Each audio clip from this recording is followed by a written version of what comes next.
Hello, hello, hello, and welcome to another edition of Persuading for Profits. This is the sales and marketing podcast that gives you the skills, the tools, the strategies you need to go out and crush it in your sales career. We are sponsored by RadioUpdate.com, the industry source for all things radio industry on the internet. Great if you need programming help, if you need technical help, if you need sales, marketing help. Everything's right there on the website, radioupdate.com. We do appreciate them hosting us and promoting us and the patronage getting us going here on the podcast. So I have a very special guest here today. He is an author. He is a sales trainer. He comes to us. Are you coming to us from Canada today? I am. West Coast. This is Mr. Rob Herbst from British Columbia, Canada.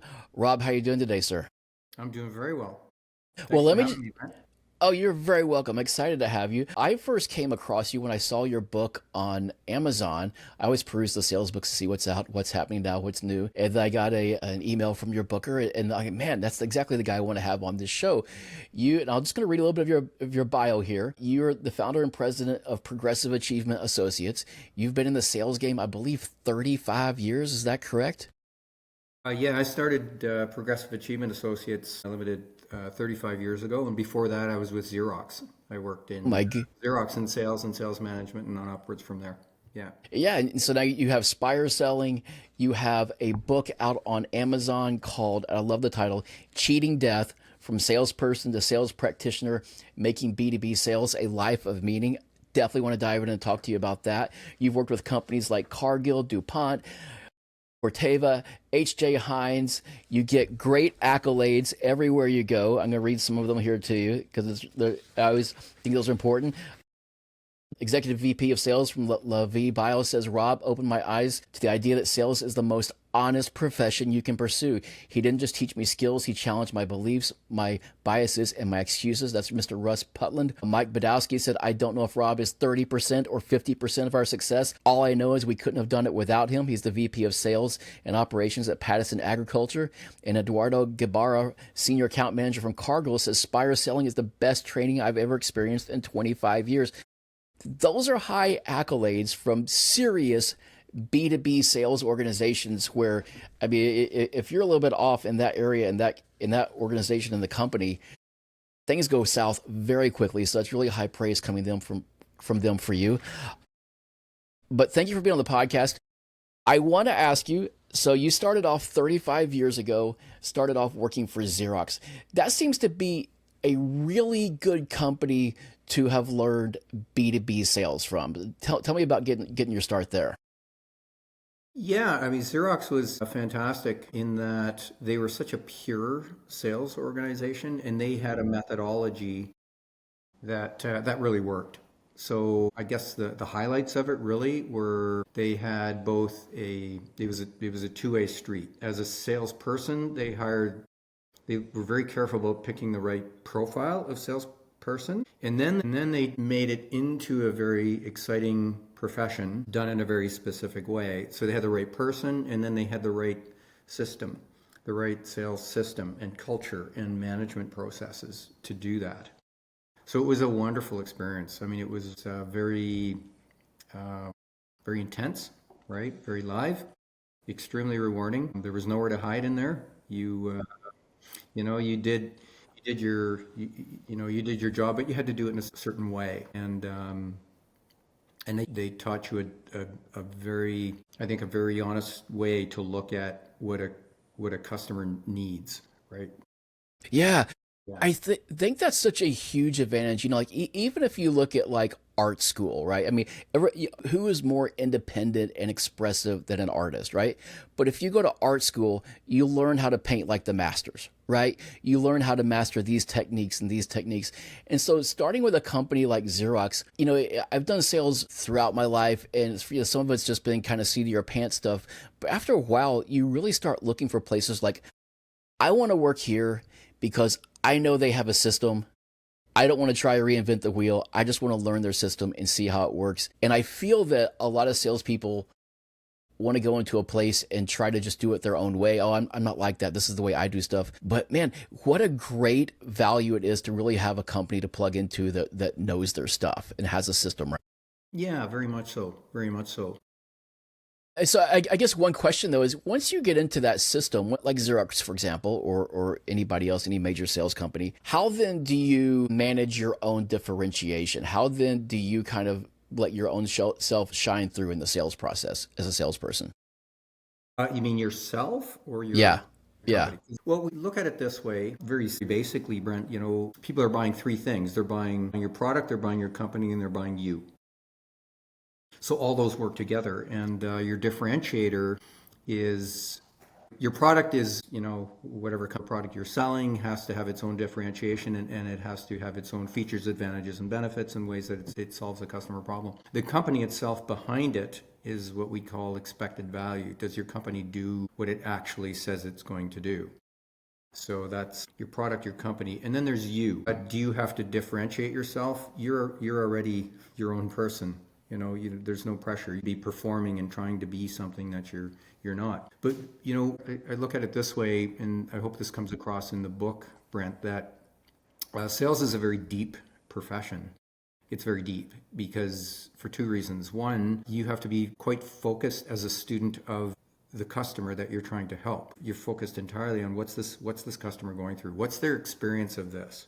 What's their experience of their problem? And then it's also deep from your own personal perspective because you have to have your own deep personal reasons for doing it. Why are you in sales? So this whole body of work over the last many decades of studying salespeople has revealed this. It's become more and more clear. It seems to be much easier to say you are a student of the customer. You have, as a sales practitioner, and that moniker, that label became the most natural way to describe the role of the salesperson, as you are somebody that's there to find and fix a problem. That's what a practitioner is. Think of a doctor, right? They are there to find and fix a problem. That's their total obsession. That makes what you're doing a very noble profession. And in today's world, where customers can and do buy, just like you and I, we buy stuff online all day, every day. So everything kind of gets reduced to a commodity until you have a problem that you're trying to solve that you can't solve. And you need someone to help you. And that Right. someone is a salesperson. So that salesperson, if they're really good and highly trained, they want to immerse themselves in finding something that the customer can't see, which isn't really that hard, because the customer is somebody who is in a situation where the creator of the problem can't see the problem. They've been doing things a certain way so often and so long that the objective eyes of a trained salesperson to come in from the outside and say, let me help you examine this. And we'll examine it together. And then we'll get to a solution, but we have to define what we're trying to fix first. I don't know if all that makes sense, Brent. It makes total sense. And I guess that's kind of the dance of sales, right? Is that, the customer has a problem, but they really don't want to tell you the full problem. I mean, it seems to me that much of the art and the skill of the salesperson is to really create an environment where the customer feels comfortable enough sharing their full problem so you can get it all out on the table, really propose a real solution to it. Because I think it was Sandler that said that customers feel perfectly justified lying to the salesperson, right? Because that guy's just going to sell something to me. So that to me is so much of it. I feel that a lot of salespeople today, maybe it's always been the case, but especially with younger generations, kind of shy away from really digging deep to get to the full heart of the problem and just start pushing the solution too soon. Is that something that you see, or is that am I making that up? No, you're right on. The biggest mistake a salesperson can make is make a presentation too soon. Biggest mistake. It's like, hi, my name's Rob. Stop me when you see something you like. Oh my God. No, stop. Right? Which is sad because they may need exactly what you have. They may Yeah. crave it too, right? Yeah, absolutely. So if you're talking to a young salesman and like you catch a guy doing that, you're like, wait a second. Do you advise them to do outside research on the customer on their own to kind of do their own independent needs assessment and then talk to the customer? Or do you advise them to really dive in and establish a relationship up front where they can really get that information? How do you coach people to getting to that point where, okay, this is the problem and here's how I can help you? Because it seems like once you get to that point, the sale's made, pretty much. Yeah, and it's a very good point. How much battles are won before they're fought, right? Right, right. When you're looking at a customer, if I was trying to see if, well, is Brent and his company a good fit for me? I first say, well, okay, I got an appointment with Brent. It's next Wednesday. Yes, of course, I want to do a search on his company, and it's amazing what you can find. I mean, it's free. It doesn't cost you anything. Of course, you're going to do a search on a company before you get there. And you're going to get as much understanding of that organization before you get in, their industry problems that they have, and possible technical problems that they're running into. Yeah, you do your pre-work first. But then to begin the relationship, we say, well, we want to build a relationship. Well, relationship is an overused word. We're going to establish a relationship. We found that the most important thing you can do right up front is declare your role. Declare your role with the customer. Right? We're just getting started off, Mr. and Mrs. I'd like to, obviously I'm here because we'd like to do business with you, but we're nowhere near that. I'd like to tell you how I see my role and how I can help you the most. So here's my role. My role, in a nutshell, is to find and fix a problem. It's going to sound like a broken record, but my role is to examine, to help you objectively look at the problem, to analyze it. That doesn't cost you anything, Mr. Customer. But if I can find something that you haven't seen yet, possibly you already know, if I can help define the problem and the cost of it and all the symptoms around it and what led to this, so that if we've earned the right to present a solution, at least we know that that solution has to solve that problem. And the cost of the problem has to be bigger than the cost of the solution, or why would you move forward? That's my role. My role is to examine this. It's really no different as a practitioner than you and I walking into a doctor's office. We don't lie to the doctor. Yeah, Right? I guess. There because something's hurting, right? So the doctor says, okay, this is my role. I'm going to examine, I'm going to look at things that you can't see. Yeah, so I guess that's the difference. I mean, it's nice when you're the doctor and the patient comes into you, but it seems like in sales, you're the doctor and you're going out to the patient and trying to convince them that they have a problem. I mean, is that where is prospect in your eyes, is prospecting like that different than selling? I mean, is it two different objectives there that you're looking for? And when you're out there prospecting, what is your objective there, and how are you trying to get to uncover a problem when, especially when they first encounter you, they have their guard at its absolute highest? Yeah. So products and services are not invented by stupid people, right? Products and services are invented by companies that say, hey, we've established, we've found, we've studied, we've got data on a need that has to be filled. So here's the customer circumstances that tend to reveal this profile of customer tends to have this kind of problem that our product fits.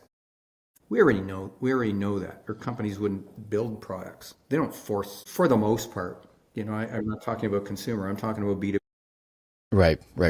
A B2B business, they build products that fix a problem that they know a customer has. So it's not hard to go to a customer in the right profile in that industry and say, we work in your industry. We've studied your industry. There's a certain customer circumstance and customer profile type that tend to have a certain set of problems and experience these symptoms. And that's what I'd like to discuss with you and see and verify and see if you have this type of problem, because if you do, I suspect you have this kind of cost of that problem. Can we have a conversation about that? I mean, the beautiful thing, Brent, is that if you're a decision maker, put yourself in the customer's shoes. If you're a decision maker, you run a department, you run a company, you're a decision maker, you're always looking for to fix problems, right? Yeah. And you've already pulled the rabbit out of the hat how many years in a row? Like, you're dying for ideas and problem fixing. A salesperson is welcome. Strong decision makers, they love salespeople. Yeah, come on in, tell me what you see.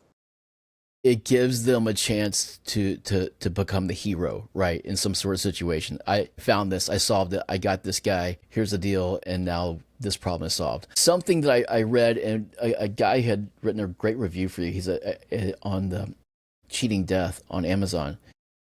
And he talked about your book, and he talked about having the strength to push for a better solution when people view a current practice as comfortable and good enough. That, I think, that is one of the most frustrating things for salespeople. When you've done the needs assessment, you've done everything, you've seen that they have a problem, you've seen that your solution can fix the problem, and there's still the inertia of just, you know what, there's still a little, maybe it's the fear of the unknown. It's like, maybe that'll be worse than this, and maybe this isn't so bad. How do you kind of ferret that out, and how do you handle that in the sales process? How do you teach people to deal with that? Yeah, well, it's the structure and the anatomy of a sales call. It's interesting, like in the back of our mind, we know that everything we do could be done better. Right, In our right. business Yeah. lives and our personal lives. I mean, I don't know about you, I need all the help I can get, right? Somebody Same. comes in and they say, you know, Rob, you could be doing that better. That's my best friend. Friends Yeah, don't let friends fail, right? yeah, I've watched you do this, Rob, and I notice you keep doing like this and you keep getting this result. yeah. How's that working out for you, Rob? Well, it's that simple. So the structure, to answer your question, the structure of a sales call, if we say, how are you doing things now? How would you like them to be? Is there a gap? Right. It's really, and right after that, it's what's the urgency and severity around it. So where are you now? Where would you like to be? Is there a difference? What's the difference costing you? What's preventing you from getting from here to there? And how much does that bother you? How much is that costing you? Because most of us, business and personal, we have lots of circumstances that could be improving, but we don't do anything about it. Until there's enough pain, until there's, people do things to achieve a benefit or avoid a loss. So Yes. until I want something different so badly, I'm not going to act on it. So that's the space that we work in as a salesperson, right? As a sales practitioner, you work in that space in between where are things now and how could things be so much better. Are you interested in having a conversation about how this aspect of your business could be better? That's so great. That's an easy conversation to open. Worst case, the customer says, no, I'm not interested. You say, are you sure? Because other customers in your situation experience this problem with this cost, and it's costing them. Does that occur to you? Does that happen to you? Well, yeah, actually. Tell me more about that. That's the space. It's interesting. So way back back at Xerox, we sold photocopiers, right? Well, when do you notice your photocopier? When it's broken. When it's broken. Yeah, yeah. When you can't read the copies anymore. Yeah. So, and it's like your phone. The only time you notice your phone is when it doesn't work, right? So, it's interesting. A trained salesperson is trained to step into problems, Man, which is that's great. unnatural. You get to train yourself to do that because that's where, much like a doctor, that's where I'm most valuable when something's broken, when something's hurting. And if it continues, this is only going to get worse. Yeah, train yourself to step into the problem is a great way to put it. And I think a lot of salespeople, there's so much fear there. There's so much, I don't want to be rude. I don't want to be impolite. I don't want to come across as pushy. You're helping. Exact. Well, I think a lot of people, though, and maybe this, and I'll have you dive into this a little more, the difference between a salesperson and a sales practitioner. I think a lot of people, salesmen and prospects, see the relationship as adversarial. See the relationship as, I have this and I'm trying to get that from this guy and he's trying to protect me and all this stuff. And it's like they kind of have this begrudgingly meet in the middle and hope things to work out. But the way you're talking about it here is just like I'm talking to you as a friend would talk to a friend, and pointing out something that's wrong and saying, like, are you sure you don't want me to help you with this? What a much better way to go through life and go through your career as a salesperson, right? Yeah, and it's interesting because it's just so aggravating, this hangover that we have of the general public towards salespeople. That has got to end. It is not true. A highly trained salesperson is extremely welcome to a business leader or to a decision maker. You are their best friend. So it's the so-called salespeople of the past that were not trained and all they wanted was the deal. They did so much damage. And frankly, we're at a point in time now in business and in commerce where companies are bypassing that. It's like 40% of salespeople are no longer needed. If you're not fixing a problem, if you're not finding and fixing a problem, you're no longer needed. And customers know it, and companies are getting rid of those salespeople. But the beauty is, if you're trying to genuinely, there's a gap inside a company, and if you know that there's something that if they don't improve this and it continues, they're going to run into a big cost. You need not be shy. You don't have to worry. If you start examining that and opening up that space, you're not a pushy salesperson. You're a problem finder. There's a big, it's ridiculous to think that a salesperson would go into a customer situation and just try to push a product. It would be akin to a doctor who specializes in kidney operations and measures themselves on how many kidney operations did I win. Your goal isn't to do the kidney operations. Your goal is to see if somebody needs it. That is so huge, yeah, and absolutely. So, how many ways I want to go with that? But let's start here. The sales practitioner. Now, from your book, the intro says that you kind of had an epiphany during an outdoor expedition. Could you kind of relate that story to us and how it kind of got you into this space where you are now? So the very beginning on the mountain. Yes. Yeah, well, I love the mountains. I just climbed another one this past weekend. But the mountains are an interesting space. Without getting into the whole story, this would have been, 35 years ago. I was on a mountain called Mount Robson with a buddy of mine, and we got ourselves in trouble way up high. We summited, and coming off the summit, we actually took a fall, and my buddy broke his leg. And so there we are, we're up at 13,000 feet, and then it was a nightmare. It started to snow. Long story short, we had to dig a hole, a pit, and cover ourselves and just wait for rescue. We went into our second night and ran out of food, ran out of fuel.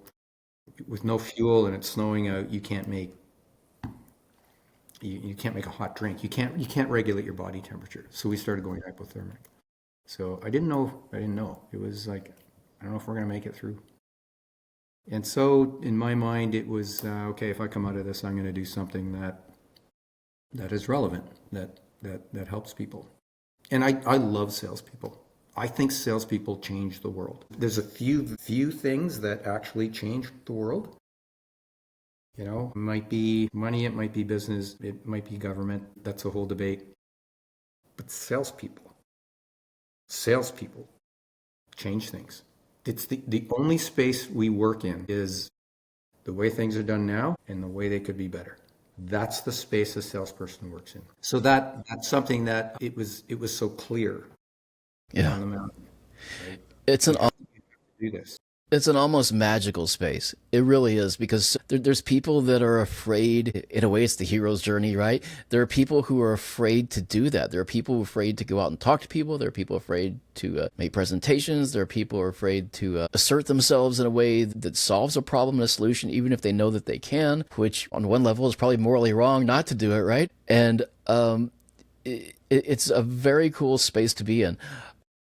And you make it that way. I mean, so, the first person I ever really heard talk about being a salesperson in that positive a light was Zig Ziglar back in the day, with he was darn proud to be a salesperson. And that was the time when everybody looked down on the salespeople. It was like lawyers, and then salespeople were probably underneath that. And he was, but he really brought dignity to the profession in a way that I hadn't seen from other people. I'm just curious about you. When you were starting off, maybe at Xerox or some other place, were there people that you either like him or listened to on a national level, or just people that mentored you on a personal level that you're able to, that really helped you? And if so, what role did they play in your life to really helping you develop? Yeah, Brent, the people that helped me the most, the people that, and maybe this was just me, I don't know. I was fascinated by people that made big decisions. They fascinate me to this day. And that's who salespeople deal with. You want to go as Yes. high up in the organization. Do yourself a favor. Go as high up in the organization as you possibly can. You're trying to get into a customer. Man, go see the highest level you possibly can. The people that taught me the most were the most, what's the word for them? They had such high integrity. Presidents of companies. I could name names of customers of mine. They're just wonderful people. Those people that gave the testimonials. I mean, they're giving me a testimonial. I would give them one. They were so adamant about finding something that would make an improvement for their whole company. So if they had 1,000 people working for them, they wanted to improve lives for those 1,000 people, and they wanted to improve lives of the customers that they were making products for. So I learned a lot from decision makers, high-level decision makers. They take on bigger and bigger and bigger projects that allow them to amplify and leverage. How can we help more people? So, it's interesting. It's not just the people inside our organizations. Our direct sales managers, their job is to help coach us, Olympic athlete and Olympic coach. Inside our own organizations, you might have mentors that are trying to help you as a salesperson develop your career. But your customers, you're going to, you know you already have. You've met customers who at a very high level, they can appreciate and they respect what you're trying to do as a salesperson. You're trying to help them. And they'll tell you, I'm trying to help you understand how you can help me, at a high level. Those are the people that I learned the most from. It was a pleasure. It was just an honor to get into the president of a company, to get in their office. It was just an honor because they were direct, they were honest, they had high-level priorities. You could feel the weight of the decisions they were trying to make. They would explain it to you. They wanted you to help them, right? That was a cool thing, That was a cool thing. Yeah, so right there, I guess we're talking about two classes of people that have been unfairly portrayed throughout, movies and the media. It's all the people at the top. They're all greedy. They want this. They're just doing this. And salespeople they just this, and this. But once you get into it, I mean, you realize. And I used to be a musician. I used to play music, and people always have kind of hate on other people that made it. But it's like, that guy made it. That guy is there for a reason. There are a whole bunch of other people that want that job, and that guy has certain things, that lady has certain things that got them there. You can say what you want about them, about all this other stuff, but they did the thing to get there, and that's not an accident. And when you start digging into it, you find some really special stuff there, like you said, integrity and the ability to make decisions, and then a lot of times the ability to make really big decisions quickly, and then staying with it. That is fascinating to me. Now, you mentioned sales managers, and I'm curious about this. I saw a statistic the other day. It said that I think in 2024, and I'm not sure how they measure this, but I think it was 80% something, 80 to 90% of salespeople didn't make their sales quota, and that was supposedly higher from 72 something percent the year before. And then part of the discussion was, well, sales managers usually set sales goals so high that they're not really meant to be met. They set sales quotas artificially high. So I'm curious from your perspective, and I knew you were coming up, so I'm like, I'm gonna ask Robert about that. What is the goal when you're a sales manager and you're setting the sales quota for the coming year? What's the art there? Do you want it to be so far out that they really got to stretch, and it's not always, it's gonna be something really special if they hit that mark, or it's gonna be something? Do you want to make it pretty attainable, or how do you? Because it just seems to be a pass-fail grade, right? You either made it or you didn't, and close doesn't really count. How do you as a sales manager view the role of a sales manager in that situation? Yeah, this is fascinating. So I've got another book out. It's called Spire Sales Culture, and it's also available on Amazon, and it's for sales leaders. Okay. So we get Cheating Death for salespeople, and then there's Spire Sales Culture for sales managers. Okay, nice. And a big part of that is your whole sales system. We look at it as sales systems, sales management processes, and then frontline execution if you're going to build a culture. And the sales system, everything starts with a number. It starts with a forecast. So how do you forecast? And the answer is there's top down and then there's bottom up. So you got to go bottom up first. So what do I mean by that? The first person who should open their mouth and set a sales number is the salesperson. Self-set goals tend to be higher than imposed goals. Self-set goals tend to be higher than imposed goals. If you tell me, Rob, you have to do this, and you're like, okay, I don't know if I want to. If you say, Rob, what number would you like to hit? It's your territory. How many customers you want to get to? What kind of number do you want to hit? I know you tend to be an overachiever. You're in this for a reason. What number would you set? 90% of the time, the salesperson will set a higher number than the sales manager imposes on them. Really? That's how you forecast bottom up. Now, don't worry. If you got a salesperson that's sandbagging and they're setting a really low number and all that nonsense, don't worry. You'll call them out. But as a sales manager, you ask the salesperson first, what number do you want to hit? And by the way, it's okay. And I would suggest it's imperative that you start with, how much money do you want to make this year? Like that's gonna tell you a lot about the salesperson, because ultimately you need a win-win-win. A good assignment, a well-run sales assignment is good for the salesperson, it's good for the customer, and it's good for the company. It's win-win-win. So if you ask a salesperson what number do you want to hit?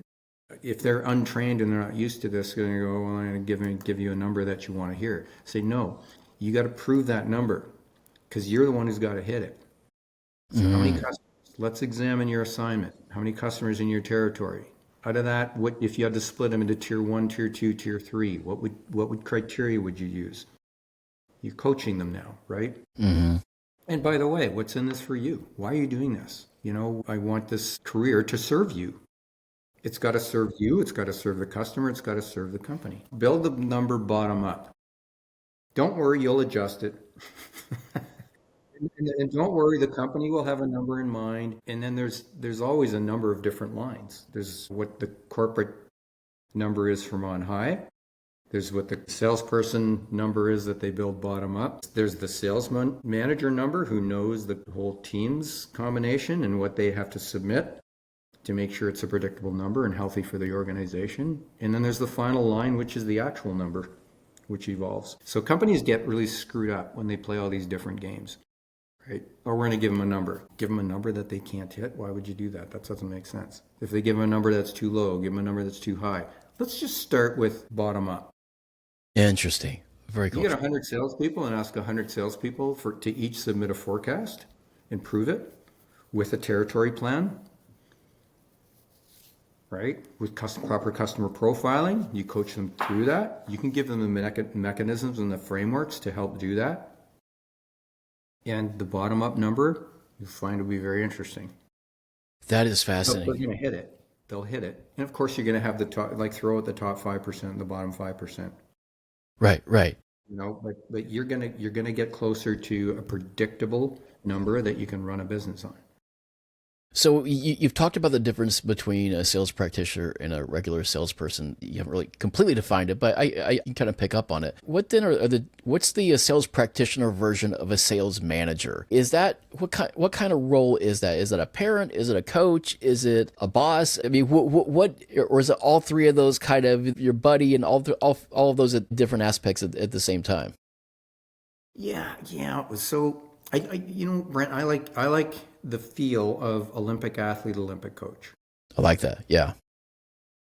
Because if you're an Olympic athlete, you want to perform, right? You enjoy it. Yeah. You can't wait to do it, right? You've dedicated your life to it. Much like a salesperson, they want to do this. They're trying to learn from you. So Olympic coach has to establish their role as well. So my job as a coach is to make sure I want you to be successful. So to do that, you want me watching you all the time to try to find something that we can course correct at all times. Right. Can you imagine an Olympic athlete saying, no, some sales managers go to a salesperson and they say, so how would you like to be managed? Tenured salespeople say, well, I've been doing this for 20 years. Leave me alone. Just let me run my territory. Right. Well, that's ridiculous. Right. Imagine an Olympic athlete. Imagine an Olympic athlete saying, "Oh no, I've been doing this long enough. I've been pole vaulting for for 10 years. Leave me alone. Just let me go to the Olympics. Like, it's just so stupid, right? You don't have that. So Olympic athlete, Olympic coach. Establish your role. My job is to create the conditions for you to sell. Now I got to watch you every day. I'm going to help you strategize your accounts. I really want to know how that call went. I'm going to go out and do infield coaching with you. Once every 4 to 6 weeks, let's go out and make calls together. And every call, after every call, I need you to ask for feedback. I'm going to give you feedback, right? That's the big indicator. Do you have people that ask for feedback? Because if they don't ask, this is very telling. Right? It I don't is. want I don't want any feedback. Just let me keep humping along. That's why I called the book Cheating Death. The death that you're trying to cheat is the slow, soul-sucking death of complacency. Yes. And that's the I problem, want people watching. I want to get better. I want to be more immersed in this beautiful, evolving, crazy, messy business world that we're in. Yeah, in the Olympic athlete scenario, it's the assumption of excellence. It's the assumption that everybody is there to chase not just winning, but pure excellence and mastery and everything.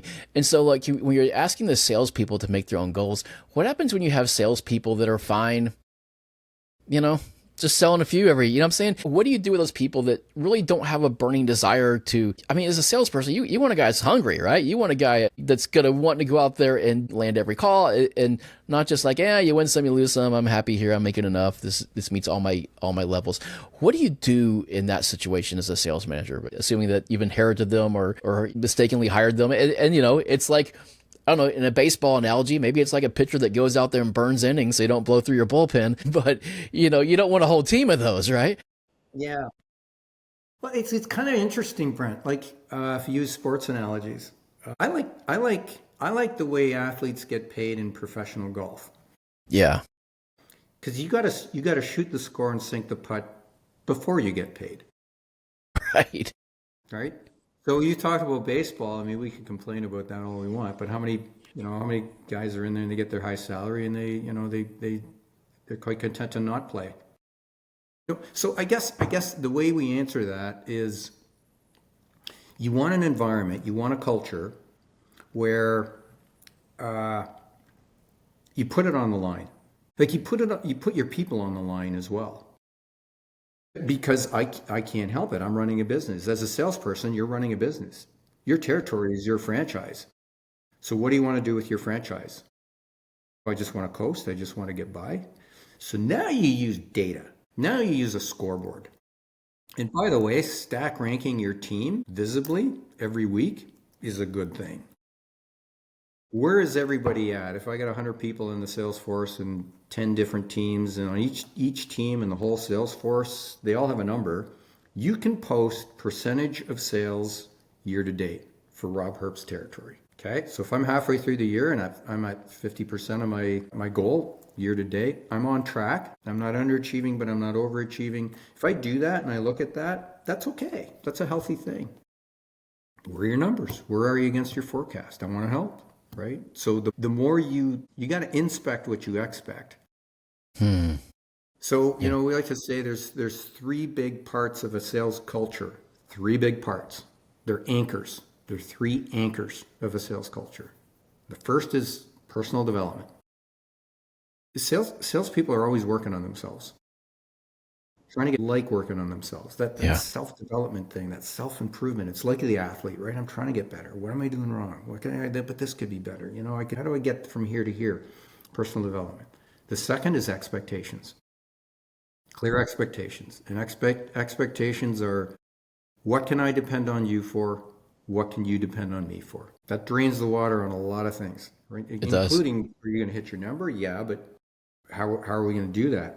How can I help you to do that? What do you need from me in order to do that? And every salesperson is different. And then the third anchor, first is personal development, second is expectations, clear expectations. The third is achievement. Yeah. Salespeople love to achieve. Get it done. Yeah. They just love it, right? Yeah.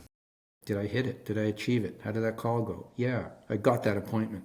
I finally got in to see that guy. He was crusty, but he finally gave me the appointment, right? It's just, That's a natural thing for a human being. That is great, because that was actually kind of one of my questions to you, is like, what is the difference in the mindset between a poor or average salesperson and an excellent and a great one? And a lot of it is just that desire for self-improvement, that desire to achieve, that a desire to be excellent, which is a lot. Hopefully it's to make money too, because that's usually how everything score is kept. But are there other things besides that, on a kind of a personal confidence level, that they have that other people don't have? Is there just an overall belief? Is an expectation that they're going to win? I mean, what is that kind of missing ingredient that if you could put it into every salesperson in your organization, they would automatically get better? Truth. Truth. Expand on that. Truth works very well with a customer. Truth works very well for, why am I doing this? Truth allows you to ask a very clear question on expectations. Truth is a wonderful thing. Now, it's an overused word. Truth is under the microscope in today's world, isn't it? It is. We don't know what's the truth anymore. Well, how are we going to find it? A salesperson who has to answer the question, right? Because a sales manager is asking them, why are you doing this? What would you like to get out of this? What's that customer really need? Is this profile of customers really a fit for the product? The truth of the answer, would I buy this product if I was the customer? If the answer is yes, I'm a dog with a bone. I'm not letting that customer go until they understand that I've done my job. Mr. Customer, you have this problem, it's costing you this much, and this product could fix that. Why are you not buying it? That's a question of truth. That's not being pushy. That's obsessed with truth. Is this a good fit here? Should we be doing this? But it's calling people out, right? And having a truthful conversation. That's honest. That's just honesty. Yeah, that's an obsession with truth of things is a really nice indicator of a salesperson. That is so great. Everyday fun. Yeah, once you have that truth, especially about who you are, why you're doing it, and what every interaction, man, that is such a game changer. So I want to ask you, we're up against the clock here. I want to ask you two more things. One, just really quickly, with AI coming into the world the way it is, I mean, what is your take on that? And I guess the one thing is I see AI as a tool. No, I've seen like the win.ai, which, salespeople can use it's on their screen. It takes notes during the sales call. It puts stuff in the CRM, because I know salespeople hate that, and kind of guides people through the call. To me, that's a cool use of a tool, because it's just kind of helping you and making sure that things that need to get done get done. It's not necessarily a replacement. I think both owners and managers and actually salespeople themselves look for AI to be replacements in certain ways, when really, maybe someday it will be, but for now it's just a tool. So what is your take on that whole the AI thing right now? And what is your take on how can salespeople and sales managers use AI to their advantage in today's world? Yeah, I'm with you 100%, Brent. AI is a tool, no question. It's sure in its infancy. But, I use it more and more. Grok, I really like Grok. ChatGPT's good, but it really is. It's for information. It's for options. It's for resources. One thing AI cannot do is the human experience, right? The human experience. So you go into a customer and they have an experience of a problem. The ramifications of that problem are going to manifest in other humans, right? Production data is available. Financial data is available. The complexity, the mesh of a problem is always going to need a human being. Typically, just like that if you've worked with organizations and worked with managers, that a manager's day, 50% of a manager's day is handling people problems.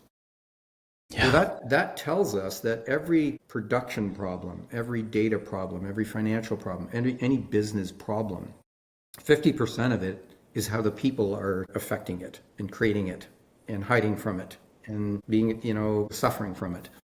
It's, every customer opportunity and customer problem is, how is the front line feeling the pain of that problem? Problems are complex. AI can't get through that. Not a chance. Never will. Not a chance. Takes a salesperson. A salesperson has to go step into the mess. Salesperson steps into the problem. If you understand how much value you provide by helping a customer think, helping a customer make a decision better than they would otherwise make it on their own, then you understand your role. AI can't do it. It's very good. But you have to go into the questioning these people, question decision maker, then say, you know what, I got to question your team. Let me study the front line and see how this problem is being experienced on the front line, and just look. Yeah, AI doesn't lose sleep at night. I mean, Grok's always well rested when I talk to him, and so yeah, I appreciate that. I think you're absolutely right there. And speaking of truth, I mean, conceivably, you could even, I think there's going to be, it seems like there's a backlash of some sorts where someday it's going to be even more valuable to talk to a real person. You know, I don't, with all these people running the AI chatbots out there, it's like, oh my gosh, it's an AI thing. And some people are fine with it, whatever. But at some point, you're just like, you know, I want to talk to somebody who can really get this and really dive into this and help me understand this. And you know, I can talk football with while we're doing the deal, you know? Yeah. So one last thing, I always ask people this. You're curious to get your answer. Maybe it's not the best question, but it's the one I'm going with for now, for this season of the podcast, is you're getting an Uber, you're getting a taxi, you're talking to the guy or the lady who's driving, and they say that they're a salesperson and they're just getting started in their career. And, you know, you've had a good conversation and you have like a minute or two left and you're about to pull up to your stop. And you want to give them some really good advice, how they can really go out and help their career. What your secret sauce that you're pouring into them? What do you tell them as your best advice to really have a successful sales career? Yeah, I think the best thing you can do is you got to cut your teeth, make a lot of calls, get as high in the organization as you can. Ask questions, be honest. You don't be a student, not a master. One of the things that it drives me absolutely nuts is when you see salespeople being trained to act a certain way or to say a certain thing. When we do, you know, I've trained thousands of salespeople, and as soon as I see people in the classroom saying, you know, if you're role playing and you know, I say something and I play part of the role play or something, and they'll say, geez, I like the way you said that. I'm going to write it down. As if you say something and it magically makes somebody do something. You're not making people do things. Don't say things just because they sound good. Right. Go in your heart. Find problems. Understand how a decision maker thinks. The only way to do that is set appointments, declare your role, tell people exactly what you're doing.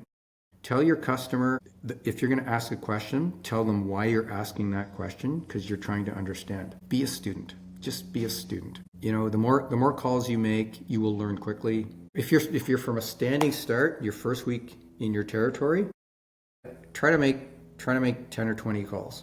Don't worry, you're going to make mistakes. Mistakes are not a problem. Everybody knows what you're doing. Your customer knows you're there trying to sell them something. Just tell them right up front, I'm here because I'd like to do business with you. All I know to do is to ask you questions, and we'll find out if we're a fit. That's very good advice. That was the Sandler book, right? You can't teach a kid to ride a bike at a seminar. You have to get out there. You have to do it. Yeah. You have to. And I feel also there's a lot, you know, I read this, and you can look it up. It's from Cracked magazine or whatever years ago, but this guy wrote an article called How the Karate Kid Ruined Modern Culture. And it's like the Karate Kid started this thing where there's this, you know, 8-minute montage where all of a sudden the guy goes from amateur to expert. And people think that that's the way it is in real life. And I think a lot of salespeople burn out because they think, oh, I should have been better by now. You know, I should have been I should be farther along. And it's like, you got to pay your dues. You got to learn from the situation. You got to realize that the next time you're in that situation, you'll handle it better. And if you don't do it that time, you'll do it the time after. And you just got to stick with it and give yourself the time and let yourself really mature and just understand that that's part of the process. I don't think enough people really get that these days. And I think a lot of salespeople get burned out really quickly because of that. Yeah, I agree. Yeah, be in it. Just be in. Get used to being in a problem. Absolutely. Yeah, that's such You great help. advice. And I believe you said, is this quote from you, every calling is great when it's greatly pursued. Yeah, yeah, very much so. Yeah. That's a wonderful quote and a great approach to take to being a salesperson. Thank you very much, Robert. I appreciate your time. Where can people find Right. you online? I know your book is on Amazon. We will definitely link to everything. Where can people find you online? Yeah, so two places. Our website is spireselling.com. You can watch my YouTube channel. It's at Spire Selling. Yeah, both the books. I'd love to hear people's response to it. Cheating Death for salespeople, and then Spire Sales Culture for sales leaders, managers, VPs, etc. That's the easiest way to find us. And then I'm on LinkedIn as well.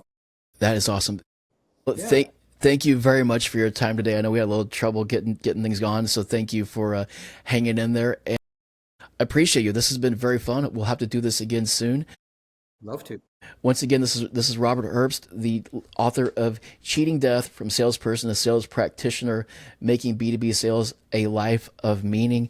Check it out if you are a salesperson, if somebody you know and love is a salesperson. It's just a great book that really shines value on what they're actually doing as salespeople and in the industry. And thank you again for everybody for listening. We will be back next week with another great episode. Thank you to Radio Update again for hosting us. And until next time, we'll see you. Go out there and crush it in your sales career. Have a great day. Bye-bye.